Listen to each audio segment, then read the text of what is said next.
Job card হোল্ডারদের থেকে card কেড়ে নেওয়ার অভিযোগ তৃণমূল নেতার বিরুদ্ধে। ঘটনা হাওড়া জগৎবল্লভপুর বরগেছিয়া ২ নম্বর গ্রাম পঞ্চায়েত এলাকার। অভিযোগের তীরে তৃণমূল নেতা মিন্টু শেখ। অভিযোগ, দীর্ঘদিন ধরে জব কার্ড আটকে রেখে মোটা অঙ্কের টাকা চাইছিল তৃণমূল নেতা। জব কার্ড নিয়ে রেখে দিয়েছে, বললো তোমাদের কোনো অসুবিধা নেই, আমরা আছি তো, তা আমরা সেরকম অসুবিধা হলে আমরা ফোন করে দেবো, তোমরা তখন যাবে, তার আগে যেতে হবে না, এই কথা আমাদেরকে বললো। কে বললেন?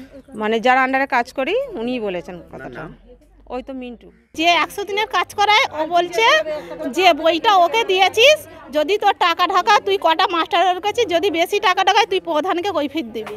আমরা ওই টাকাটার বিষয়ে কিছু জানিনি, ঢুকবে না ঢুকবে।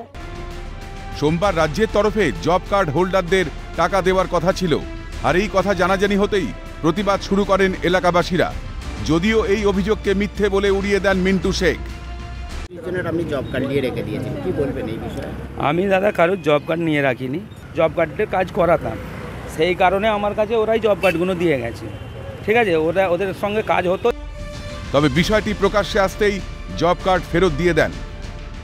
সেটা তো আমার কাছে কেউ অভিযোগ করেনি যে আমার জব কার্ড রেখে দিয়েছে, তো আমি তো সেটা জানি না। আমরা তো আমাদের কাছ থেকে জব কার্ড দিয়ে দিই বেনিফিশিয়ারিকে, বলেও দিই যে আপনাদের কাছে রাখবেন।